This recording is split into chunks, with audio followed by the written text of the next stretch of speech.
Good evening. Before we actually get into our text that was just read for us, I wanted to look at Job for a minute. As he's a man that has gone through a lot, as he went through various trials of the pain and suffering in various ways. One, losing his family, his possessions, all gone. Having a wife telling him to curse God and to die. And you have him suffering physically with ailments and pain. It kind of gets you to question and ask yourself these questions. How would I react if I lost everyone close to me? How would I react if all my possessions was taken away? How would I react of my wife telling me to curse God and die? Of course, you continue on with that list with Job. But it's very important that we kind of take that aspect of how would I react? Because it does play a big part of something. And that is what we're going to look in tonight as we see in our text. As things can test our faith, including death of a loved one, the loss of a job, or our possessions. Even being made fun of can cause us to lose our faith to some degree. But just like Job, overcoming these things shows how strong his faith was in the Lord. So, do you have a strong faith like Job? As we look at verse 6, it says to greatly rejoice. Everyone at some point in time in our lives had great rejoice, a time where we felt fully happy, fully at peace, had no fears. And as Christians, we can have times of joy. As the verse continues on, it says, even for a little while. Even though it was a small amount of time of having joy, they were able to find it and have peace. As it may be temporary, as it is something that can still be enjoyed. As we continue to read on, it says, if necessary. Now we have to remember, as Peter is writing to the Christians who have been scattered, they're being persecuted. They're in strange land that is not their home. They're surrounded by people they do not know, surrounded by a religion that they do not understand. They're being mocked. They're having a hard time selling, a hard time buying, hard time trading. And yet they are still finding joy. But as each distress comes by various trials, joy should be found. As to the Christian in 1 Peter, saw these trials as possibly a step closer to their inheritance. And we should see it the same way. Just as we are not scattered in strange land, we're not being persecuted to the degree that these Christians were. So if they can find joy in that dark moment, in that time of distress, surely we can find joy today, now. Because we have no excuse, we see, for one, we are called to be rejoicing, even in these times of distress by various trials. But also, two, if we can go back to 1 Peter 1, verse 2, it says, according to the foreknowledge of God of the Father, by the sanctifying work of the Spirit, to obey Jesus Christ at the sprinkling with his blood, may grace and peace be yours to the fullest measure. May grace and peace be yours to the fullest measure. As we have grace and peace to the fullest measure, as we can see in James chapter 1, verses 2 through 4. It says, consider it all joy, my brethren, when you encounter various trials, knowing that the testing of your faith produces endurance. And let that endurance have its perfect result, so that you may be perfect and complete, lacking in nothing. Trials and suffering may be punishing, but joy can still be found. As we may be going through difficult, extreme times,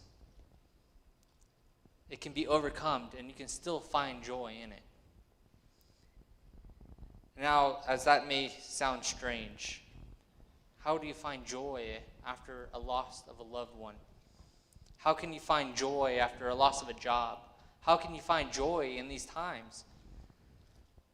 Well, we can see from 1 Peter 5:10, it says, "After you have suffered for a little while, the God of all grace, who called you to his eternal glory in Christ, will himself perfect, conform, strengthen, and establish you." 1 Peter 3:17, "For it is better if God should will it so that you suffer for doing what is right rather than doing what is wrong."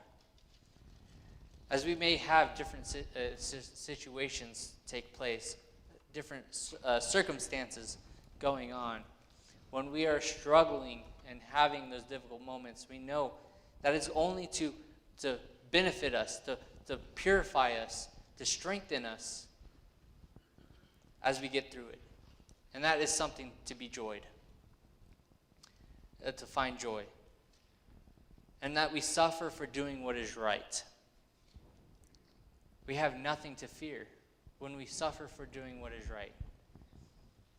And I want to point out that this joy that we are to have is not just a dull moment of joy, but an inexpressible joy. As we see in verse 8, it says, "You greatly rejoice with joy inexpressible and full of glory." Not even words can be used to describe how joyful you are.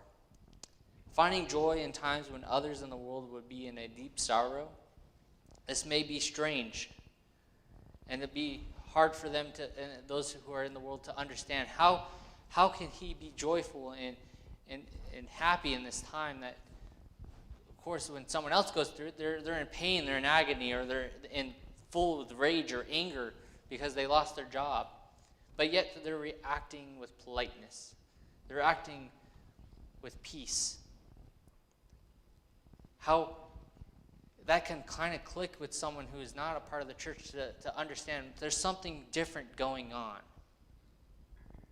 For this person to respond in this way, that normally someone would be angry, but yet they're calm. They're at peace after losing their job. Or someone who, yes, they're sorrowful, but yet they're still loving and kind after they just lost their loved one. We can think, and I'm not saying we can never be in sorrow and that we can never mourn, but just how we sorrow and how we mourn is what is important. I know there are members here that have gone through a loss of a job, a loss of a loved one. They struggle with health issues. I have witnessed it firsthand in multiple people here, and yet they still show up for service. They still have a smile on their face. And they even take it a step further in that they encourage others in this congregation. I don't know about you, but for me, that shows how strong their faith really is in the Lord. That even in their darkest moments, they're wanting to follow the Lord, but also encourage others to continue on in their faith. And that brings me to my second point, and that is the evidence. The proof of your faith. Now, I had a study with someone that had the thinking of faith only. And as he was giving me scenarios of people who are on their deathbed, and that he made a statement saying that he had the faith that God can save them. And so I pointed out that, well, these people had plenty of chances in their life to follow and put on Christ in baptism. And so why is it right then and there, when they're on their deathbed, that they choose to follow the Lord? And so he made a statement that kind of hurt me, because it showed how he viewed my faith. Was that, as he said this, he says, "How can you have such weak faith thinking that God cannot save them?"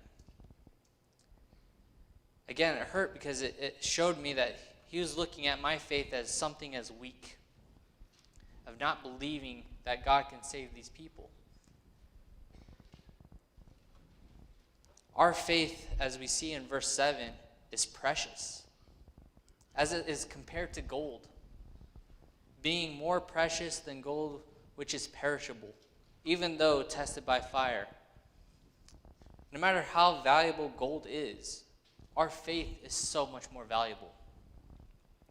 I love the illustration of how gold and our faith are compared.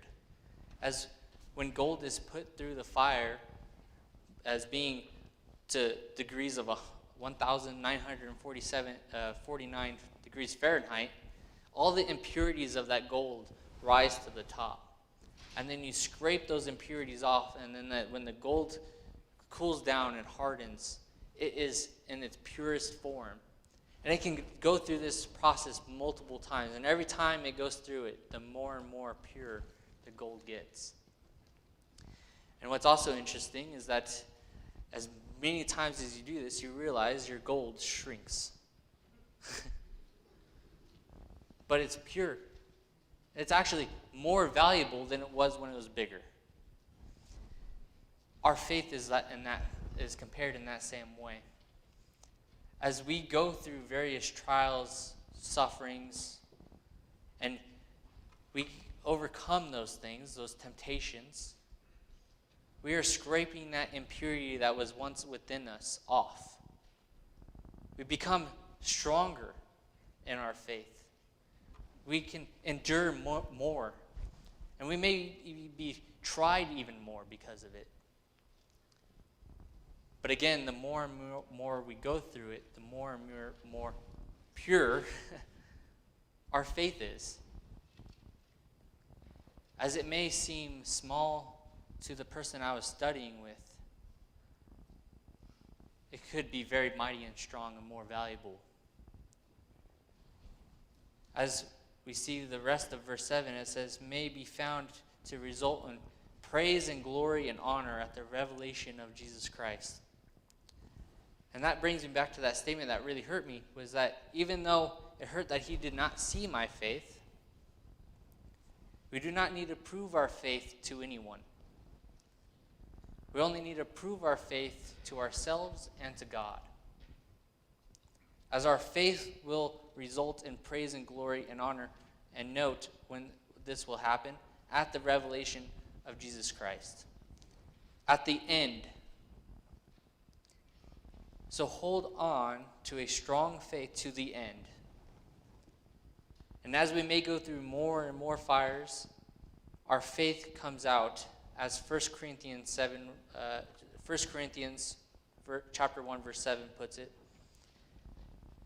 so that you are not lacking in any gift, awaiting eagerly at the revelation of our Lord Jesus Christ. Again, this reminds me of the Christians that are scattered, as they did this. As everything that they were struggling through and everything they were going through, they saw that it was a step further to their inheritance. The strength of our faith is not founded on blindness. It is not on others, but on truth, evidence, and facts. We need to have faith like Abraham, as he is another great example of one who proved his faith. In Genesis 22, verses 1 through 12, we see that Abraham took his son, his only son, up to the mountain to sacrifice him on the altar. And as he was about to do so, we see in verse 12 that an angel is speaking this. He says, do not stretch out your hand against the lad and do nothing to him, for now I know that you fear God, since you have not withheld your son, your only son, from me. We see in Hebrews 11:17 talk about this very instance. It points out that this was proof of Abraham's faith. It says, by faith, Abraham, when he was tested, offered up Isaac, and he who had received his promise was offered up his only begotten son. Again, we don't need to prove our faith to anyone, any man, but to ourselves and to God. So why? As I find verse 8 as one of those verses kind of need to read over and over again. Not that it's hard or difficult to understand, but that it's something that we can cherish. We can find a pleasant peace in. The Christians that Peter is writing to have never seen Jesus. Just as us today have never seen Jesus. And yet we still love him. We do not see him now, but we believe in him. Our faith can be seen by others, by how we show our love for the Lord.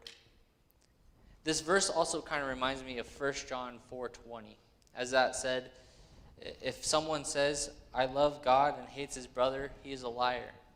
For the one who does not love his brother, whom he has seen, cannot love God, whom he has not seen. The way we show our love will then show who we love. Yes, it will show that we love that person, but it also will show our love for the Lord. As we love God who we cannot see, and we show love to those who we can see. By showing love for one another shows others that we love people and that we love the Lord. And this we can greatly rejoice with inexpressible joy and full of glory.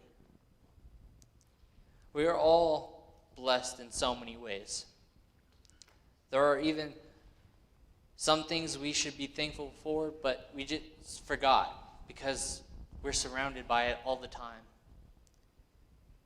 But as soon as a trial or a tribulation takes that one thing away, that's the moment in time that we've seen that it's something that we should have been cherishing all along. Luckily, we should, again, be joyful that we have things like that in this moment in time. As we should be rejoiceful. In verse 9, it says, obtaining the outcome of your faith. When we are facing our darkest moments in our lives, how we react and how we behave shows where our heart is.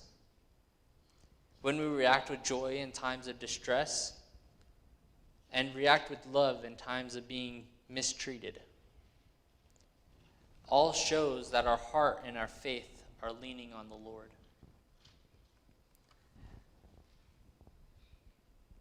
As these may be, again, strange behaviors to the world, it may make a loud statement to someone who is spectating nearby. Those who were a part of the world seeing this strange behavior of when you're being fired from a job and you're walking out with your head held high and with love, and you're not fighting back, you're not screaming back. It may cause some to wonder why. You have a loss of a loved one, and yet, again, you come in here encouraging others to continue on in the faith. Others will see that and see how strong your faith is. And we see that this is a faith that will never be broken. And a faith that is, that as verse 9 puts it, the salvation of your soul. Our faith is required by God. As we have unpacked that we need to have a strong faith that will overcome difficult times. A faith that is filled with joy and a faith that is filled with love. And as we are all in different stages in our life, we also are all in different stages of faith in our life. There may be some here that their faith has struggled. Their faith has been beaten. Their faith has dwindled or is shaking at this moment.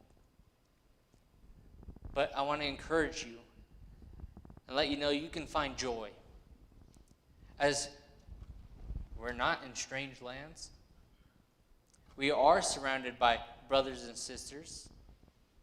We can be encouraged and uplifted by each other in this time. In this moment in time, we can encourage others in their faith. That as this is the time, as if when you come forward, you can be encouraged and build up your faith once again.